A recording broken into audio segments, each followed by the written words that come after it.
Infecciones faciales severas. Presentaremos cuadros críticos de pacientes cuyo problema ha comenzado en cavidad oral a través de las infecciones de origen odontogénico, pero que han atrapado los espacios profundos a nivel del mediastino y que han provocado también alteraciones neurológicas, oftalmológicas y otras respiratorias. El siguiente índice tendríamos que iniciarlo con un objetivo, hacer una revisión del triángulo de Davis, triángulo ya conocido en otras presentaciones, una evaluación inicial de nuestro paciente, qué manifestaciones neurológicas se espera que se presenten, la necesidad de la hospitalización, el protocolo diagnóstico, el examen físico, exámenes de laboratorio que se requieren para poder controlar esta infección, imágenes que van desde radiografía simple, tomografías computarizadas, resonancias magnéticas y ultrasonografía. También es imprescindible conocer la técnica de la aspiración o toma de cultivo y qué principios desde el punto de vista de manejo farmacológico tienen estas infecciones. El objetivo es establecer los pasos adecuados para el manejo de las infecciones faciales.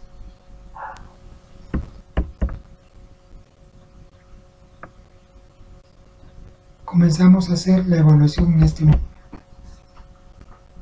Partiendo de la definición que teníamos por infección odontogénica y resumiendo que es aquella que tiene su origen en estructuras como el diente, como la encía o periodonto, y cuya progresión sobrepasa la capacidad de respuesta de los maxilares y afectando principalmente la región periapical y luego una perforación cortical y produciendo una migración o un desplazamiento de las bacterias a través de los espacios aponeuróticos, incluso incidiendo sobre la musculatura en la inserción de los maxilares y produciendo una propagación hacia regiones anatómicas muy alejadas de la región perioapical.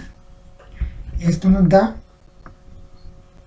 la idea de que estas infecciones trascienden los espacios superficiales y llegan a espacios aponeuróticos profundos.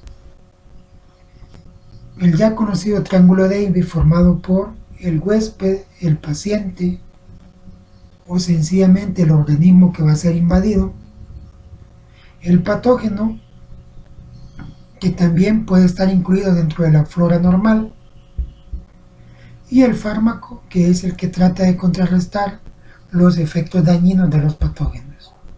Una interacción inicial entre el patógeno y el huésped que es recíproco. Luego el huésped o paciente consulta a su médico, este le receta a la vez fármacos y estos fármacos ya ingeridos por vía oral, intramuscular, endovenosa, parenteral o cualquier otro tipo de medio de ingesta son los encargados de tener interacción con los patógenos. Si el huésped tiene un sistema inmunológico al 100% o no padece ninguna enfermedad sistémica, el patógeno posiblemente sea contrarrestado por este. Si se pierde el equilibrio entre el huésped y el patógeno, ahí es donde interviene la medicina a través de los fármacos. Como habíamos mencionado, el paciente o alojador o anfitrión puede crear ante estos patógenos una inmunidad activa o una reacción de sus propios mecanismos de defensa, o es superado y en este caso es establecido un proceso infeccioso. Este huésped responde con alergias o con efectos tóxicos.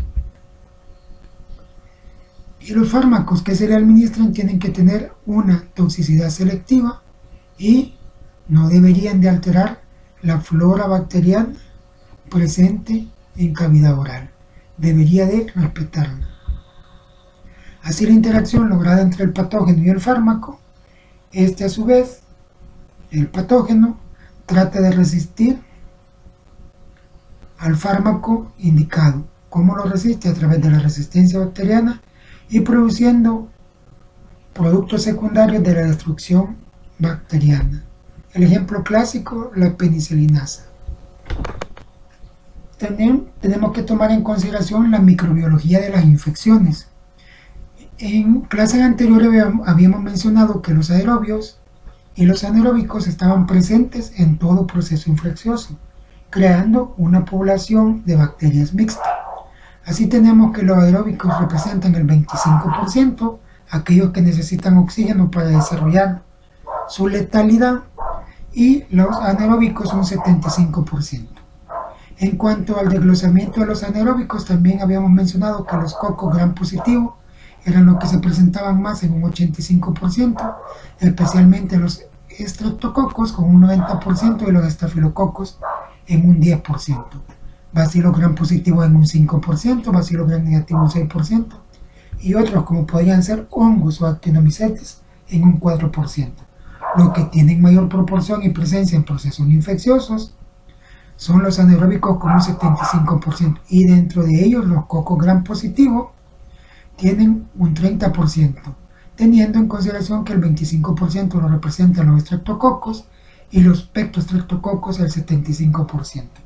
En cuanto a los cocos gram negativos anaeróbicos, un 4%, y los bacilos gram positivo anaeróbicos un 14%, pero la mayor cantidad se presenta en los bacilos gram negativos con un 50%, destacando la fusobacteria con un 25%, bacteroides con un 75%.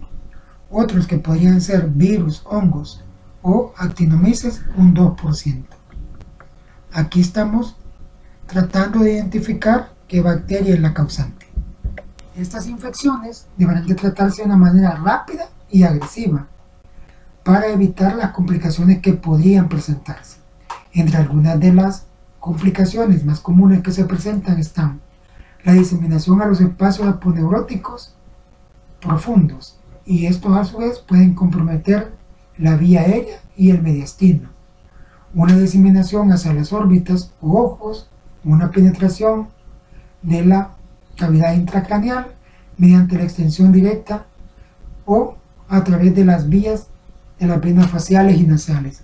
Una diseminación también que podría darse al cuello con complicaciones de la erosión de grandes vasos como las carótidas y producir una trombosis venosa.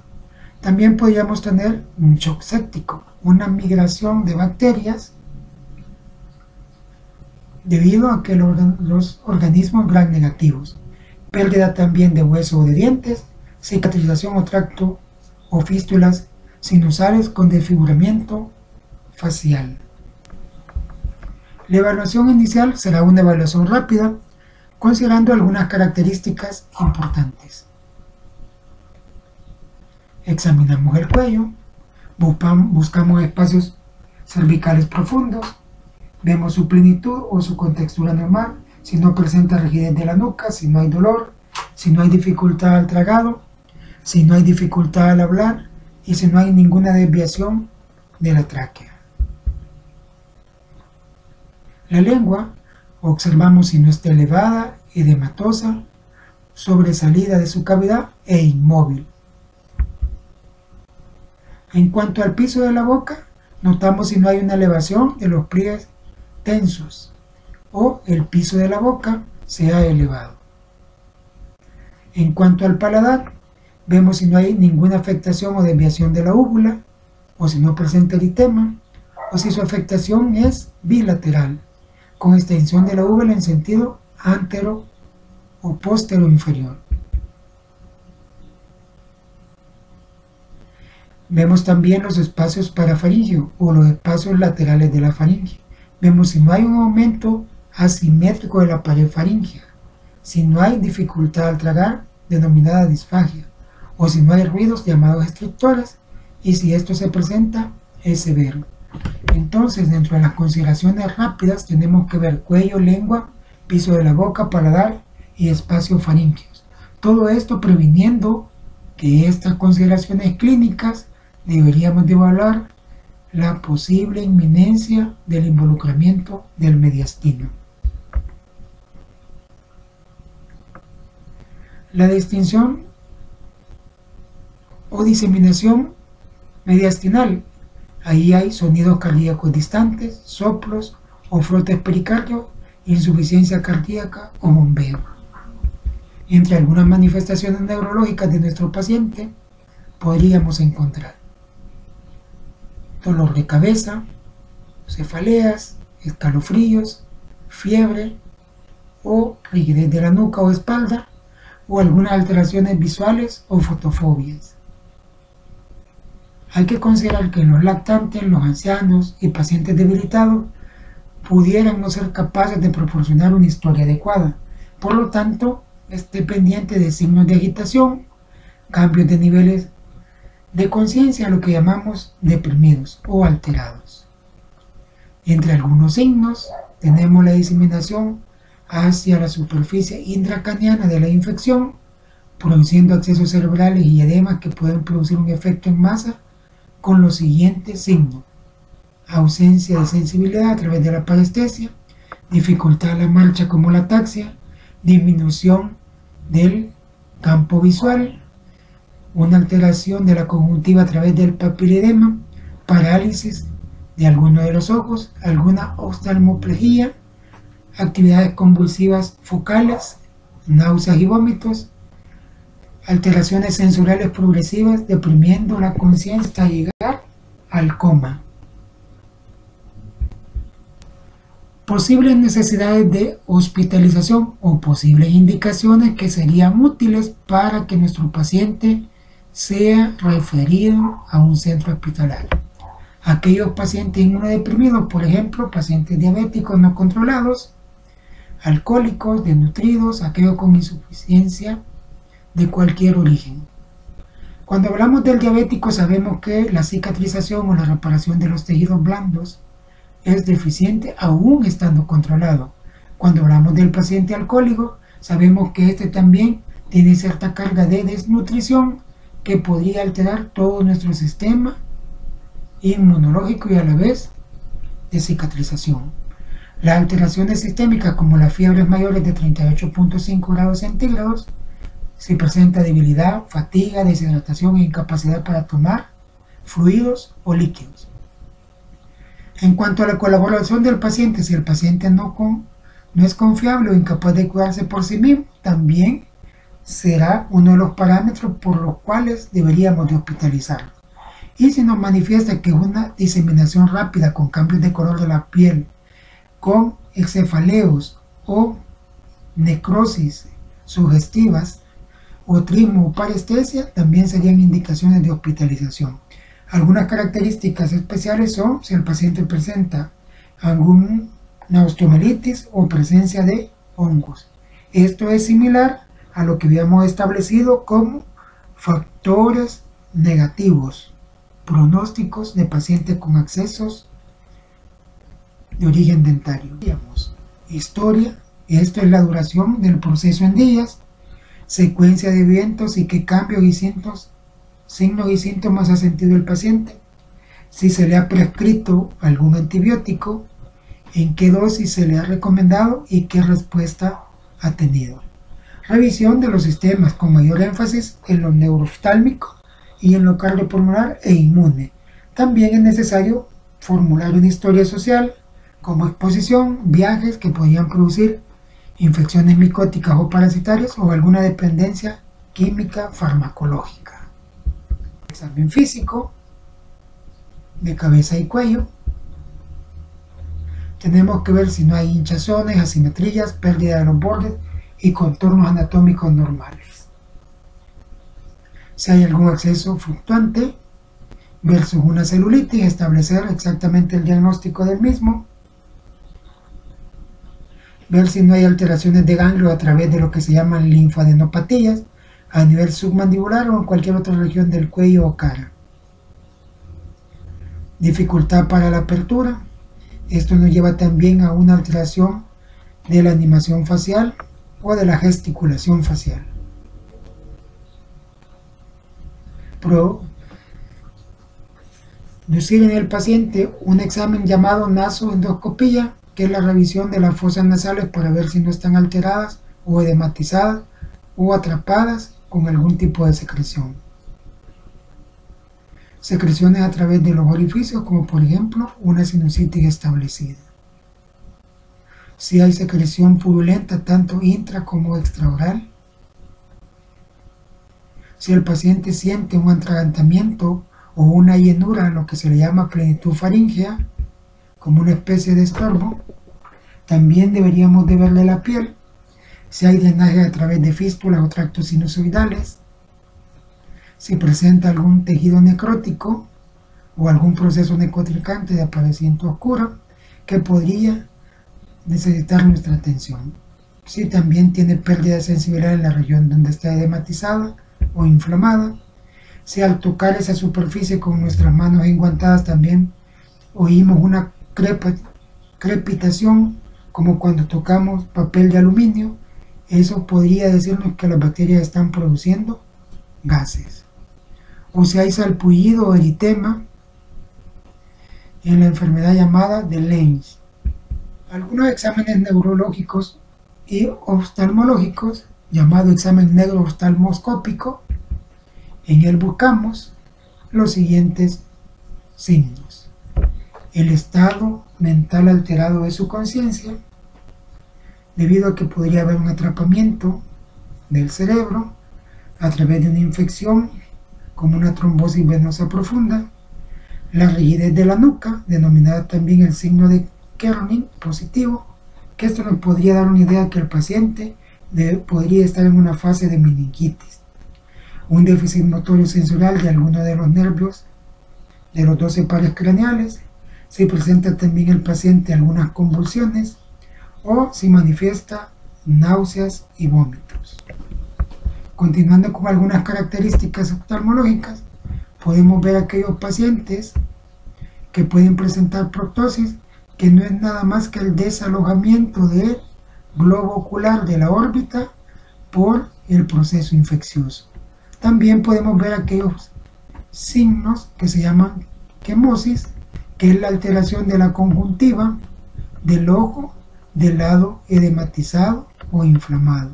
Así también podemos encontrar lo que se llama dactiocistitis, que no es más que la inflamación o la infección que se produce a nivel del agujero nasofaríngeo.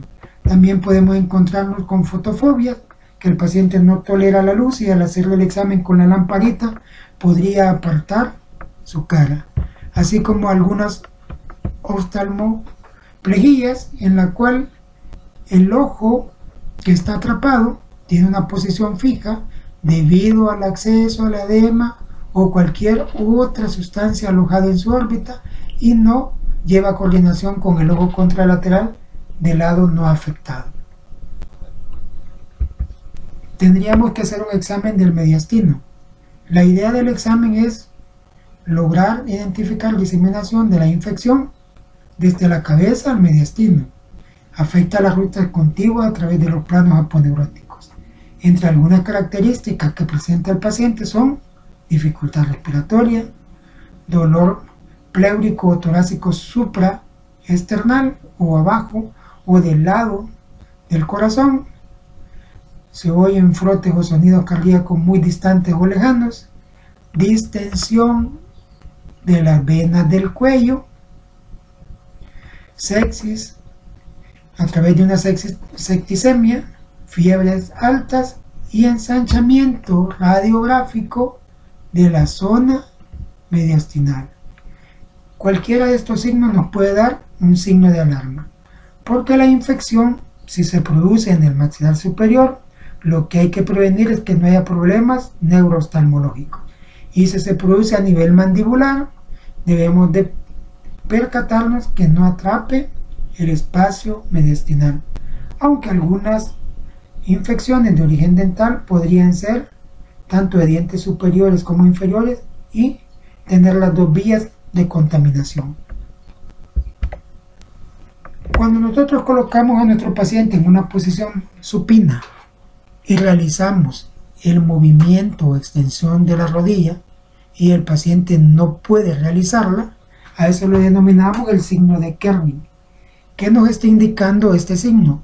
La alta probabilidad que nuestro paciente tenga en ese momento inflamados las meninges y eso nos pueda producir una meningitis.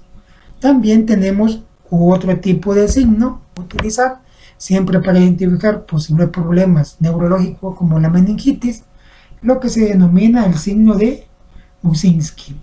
El paciente en una posición supina se toma la parte más superior del cráneo, se hace un movimiento hacia la parte anterior como queriendo topar el mentón al pecho del paciente, y si en ese momento se flexionan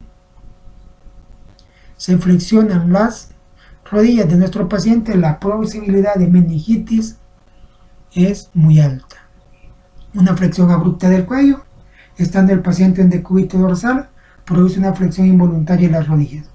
Pero para descartar más precisamente la presencia de meningitis, tenemos un examen. Existe la extracción de líquido cefalorraquídeo, que es a lo que denominamos punción lumbar, la cual consiste en colocar al paciente en una superficie plana, en una posición de cúbito lateral, ya sea derecho y izquierdo, decirle que tome una posición de riñón, que significa tratar de llevar hacia adelante al mismo tiempo las rodillas y la cabeza, y eso nos formará una C. Palpamos lo que se llama la cresta cervical, identificamos el espacio lumbar, y entre la L4 a L5 o L3 o L4, que es la cervical umbral tercera, la cervical umbral cuarta, la cervical umbral quinta, identificamos el espacio entre las vértebras e introducimos una aguja de punción lumbar que iremos penetrando poco a poco, previa asexia en la parte inferior de la espalda y colocación de campos estériles, y introduciremos hasta lograr conseguir líquido cefalorraquídeo, el cual tiene una consistencia como de agua de roca, muy cristalino. Si se diera el caso que esto saliera turbio, se sacan 5 ml y de esos 5 ml se vuelve a tomar otra jeringa y se carga en la aguja de punción lumbar, se carga nuevamente otros 5 ml y eso se envían a cultivo de laboratorio. No se procesan las dos muestras, sino que se procesa solo una de las dos y la otra queda como garantía de poder realizar otra prueba si tenemos duda y no tendríamos que puncionar de nuevo a nuestro paciente. Los estudios de laboratorio que deberíamos de tener o pensar van a ser aquellos orientados a los procesos febriles y a la deshidratación de nuestro paciente. Cuando el paciente presenta fiebre o sudoración excesiva, podría haber una disminución del sodio y del cloro. Cuando se pierde mucho líquido, esto podría producir una depresión del volumen y aumentar sodio y cloruro. El potasio y el bicarbonato permanecen sin ningún cambio. Y el nitrógeno y el BUN, lo que llamamos BUN o nitrógeno ureico, puede estar elevado. Muchas veces estos pacientes son tratados de una manera multidisciplinaria: cirujano maxilofacial, cirujano general, otorrino, oftalmólogo y neurólogo. Por eso es importante tratar de realizarlo a nivel hospitalario. En cuanto al choque séptico, partiendo de una pequeña definición, podemos decir que es causada por cualquier tipo de bacteria. También puede haber hongos y en pocas ocasiones virus que también pueden ocasionarlo. Las toxinas que se liberan por las bacterias y hongos pueden causar daño a los tejidos y estos pueden llevar a que se presente una presión arterial baja y un funcionamiento deficiente de los órganos por la baja percusión sanguínea que produce la baja de presión arterial. Podemos comenzar diciendo que el shock séptico es una exageración de los signos anteriores que se mencionaron en cuanto al sodio, al cloro, al potasio y al bicarbonato, que pueden estar aumentados o disminuidos. También podría entrar en una fase de insuficiencia renal aguda nuestro paciente, si no es hidratado convenientemente. Y si hay potasio y cloruro y retención de volúmenes, también eso podría producir un shock séptico. Cuando decimos retención de volumen, es que no se maneja tanto el que tiene el corazón, el riñón, lo del hígado. No hay un movimiento normal debido a la baja presión. También se puede presentar una acidosis metabólica renal y una reducción del bicarbonato. Otro dato importante que debemos de tomar en cuenta en el shock séptico es la evaluación de la proteína denominada albúmina sérica.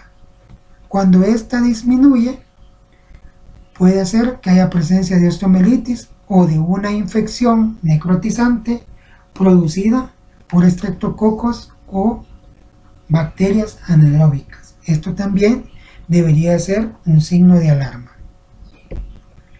Patología, como anteriormente habíamos hablado, el leucograma o leucocitosis, si son mayores a 12.000 milímetros cúbicos, estamos ante la presencia de infecciones agudas que están caracterizadas por conteos de leucocitos elevados con desviación a la línea izquierda, formando bandas y segmentación de neutrófilos presentes, o sea, una alteración de los mismos. Esto nos dice que es una infección de tipo crónica y está caracterizada por un conteo normal que son ligeramente elevados sin desviación a la izquierda. Las infecciones bacterianas agudas de tipo severo y algunas enfermedades virales pudieran resultar en una leucopenia, o sea, una disminución del valor normal establecido de 5.000 milímetros cúbicos. Entonces estamos ante la presencia de sujetos que están con algún proceso inmunitario disminuido. También podría presentarse una anemia normocitósica o normocrómica, particularmente en infecciones crónicas, o si hay osteomielitis y durante la convalecencia de infecciones agudas. El recuento de trombocitos o de plaquetas, que no debe de ser mayor de 500.000, aunque en nuestro medio se maneja 150.000 a 450.000 milímetros cúbicos como valores normales, pero si se presenta mayores de 500.000 estamos ante la presencia de infecciones precoces o infecciones que podrían desencadenarse a nivel severo. Entonces aquí tomamos en consideración lo que es el hemograma completo. En cuanto al examen de la orina, en una proteína con las infecciones extensas, un ligero incremento de la densidad mayor de 1.25. También el paciente presenta una eliminación constante de líquidos a través de la oliguria y eso lo puede llevar a una anemia en el shock séptico. También nos puede indicar que hay una fase precoz de necrosis tubular aguda por la falta o por el exceso de volumen o hipoperfusión renal. Entonces aquí ambos extremos pueden dañar al paciente, el mucho volumen o el menos volumen de líquido ingerido. Y como la presión arterial retiene líquido en el riñón, eso produce una edematización. ¿Qué radiografías o qué imágenes necesitaríamos para poder evaluar a nuestro paciente? Entre las placas simples podrían utilizarla para estudiar exámenes directos de cavidad oral o estructuras dentales, ver la densidad ósea y los tejidos blandos. Los cambios óseos solo son evidentes después del 5º al 14º día de infección, entre un 35 a 50% de desmineralización. Las placas que nos rodeamos, radiografía lateral de cara y cuello y frontal de tejidos blandos cervicales para demostrar si hay algún atrapamiento o intrusión de la vía aérea. Otra herramienta que podríamos usar de imágenes es la tomografía computarizada con sus múltiples cortes, cortes sagitales, cortes coronales y cortes también axiales. Lo utilizamos por la buena determinación de la extensión de los espacios. También nos muestra si hay una constricción o una compresión de la vía aérea. Y también determina la diseminación de las infecciones de estructuras como lo son órbita, seno, cuello o estructuras dentro del cráneo.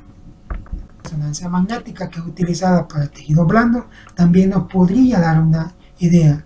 Aparte de ser una técnica no invasiva, no hay ninguna exposición a radiación, tiene una alta resolución para los tejidos blandos, una alta sensibilidad y especificidad para ellos, una buena imagen de la extensión de los espacios infecciosos, ya que aquí son espacios virtuales, también nos puede dar la presencia de pus o una cavidad o cavitación. Y puede mejorar con la colocación de algún líquido de contraste para la vascularización, como por ejemplo el gadolinium. La ultrasonografía también la ocupamos para espacios de tejido blando, espacios llenos de algún fluido o alguna sustancia, para identificar lesiones quísticas infectadas o glándulas salivales también atrapadas. Nos demuestra si hay algún origen de alguna infección precoz y puede cuantificarse en cuanto a la respuesta de curación. O sea que lo podríamos usar como un predictor. Tomando en consideración que es un proceso infeccioso, siempre deberemos de tener en mente la aspiración del contenido de esas secreciones, considerando siempre que nuestro paciente no debería de haber ingerido ningún antibiótico. Pero aquí lo vamos a interpretar de distintas maneras. Si al extraer el pus vemos que el contenido es oscuro y muy maloliente, esto nos da la idea de una infección de tipo anaeróbicas. Si por el contrario el pus es blanco y amarillo, implica la presencia de cocos aeróbicos gram positivo, los cuales son estreptococos y estafilococos. Si el fluido es teñido, oscuro, acuoso, espeso, con frecuencia es producido por bacterias enterobácticas gram negativas. Si encontramos gránulos de sulfuro, que se ven como una especie de granitos en el exudado amarillento, esto indica la presencia de actinomyces. Entonces, como podemos ver, la aspiración es una herramienta que nos ayuda a identificar empíricamente, por su color, por su consistencia, la bacteria que está involucrada. También puede determinar la presencia de gases con o sin pus, que sugiere infecciones anaeróbicas por Clostridium. Es una herramienta que la podríamos utilizar perfectamente para ayudarnos clínicamente a definir qué medicamento podríamos darle a nuestro paciente. Principios de manejo de las infecciones. Primero tenemos un soporte nutricional. Muchos de nuestros pacientes presentan dificultad para la apertura, dificultad para tragar, dificultad al hablar. Entonces tendríamos que darle un soporte vía endovenosa, con algunos requerimientos de algunos sueros o la proteína albúmina. O también tratar de introducir a nivel nasal, si el paciente está consciente, una sonda y alimentarlo vía sonda nasogástrica. Los cultivos, si el paciente por lo general no ha ingerido ningún antibiótico, ahí aparece esta alternativa. Y la terapia terapéutica antibiótica, que deberíamos de colocarle a nuestro paciente independientemente de la bacteria que nosotros sospechemos que produce esa infección. A esto es lo que le llamamos una terapia de tipo medicamentosa. Pero ¿qué vamos a entender por soporte nutricional? Sería el requerimiento en calorías y en algún otro tipo de alimentos que nuestro paciente necesitará para poder recuperarse. Entre ellos tenemos que los adultos masculinos se les calcula entre 20 kilocalorías por kilogramo de peso para poder darle esas calorías. En pacientes más jóvenes requiere una ingesta calórica mayor y en los pacientes ancianos menor. La SEC incrementa los requerimientos calóricos, es decir, la cantidad de calorías que necesita por el paciente, 13% por cada grado centígrado elevado de temperatura. Si lo normal en nosotros es 37.5 y tenemos un paciente que tenga 38.5, o sea, un grados centígrados elevado, tendríamos que elevar el requerimiento en un 13%, dependiendo de lo que extraigamos del peso del paciente por los kilocalorías multiplicado, agregarle un 13%. También nuestros pacientes requieren proteínas en pacientes jóvenes de 0.4 gramos kilogramo al día. Se deben utilizar constantemente el hierro, el magnesio y esencialmente para ver si nuestro paciente no está entrando en un shock séptico. En cuanto a los cultivos, debemos identificar todas las infecciones serias de cabeza y cuello cuando existe sepsis. También debemos de realizar cuando el paciente manifiesta tener escalofríos durante el pico de la fiebre. Se hace a nivel de 2 extremidades a intervalos de 5 minutos. Tenemos 2 botellas, una con cultivo en cada uno de los sitios. ¿Qué queremos decir con esto? Cuando nuestro paciente nos manifieste que tiene escalofrío, en ese momento es el indicado para tomar el cultivo sanguíneo. También debemos de esterilizar previo a la punción el sitio, y cuando ya hemos esterilizado, sustraemos 10 cc de sangre, colocamos 5 cc primero en una botella anaeróbica y luego el restante 5 en una botella aeróbica. Esto nos va a dar una idea de cuál de las bacterias es la que está más presente en el proceso infeccioso, considerando que la respuesta podría ser que en la botella anaeróbica se encuentra el mayor volumen de bacterias. Esto también nos ayudaría a identificar qué tipo de antibiótico es el más indicado para nuestro paciente. La terapia antibiótica está indicada para infecciones con extensión o infecciones inusuales, cuando el paciente presenta una diseminación sistémica o sepsis, cuando hay infección crónica y o que no responde a ningún tratamiento quirúrgico, infecciones en pacientes en estado de desnutrición o debilitados, infecciones en sitios operatorios o en un paciente hospitalizado. Como vamos a seleccionar un tratamiento empírico mientras no tengamos el cultivo, tratamos de escoger el de primera escoge, porque la mayoría de infecciones orofaciales de tipo odontogénico tienen probablemente microorganismos mixtos. La penicilina será nuestro antibiótico de primera escoge.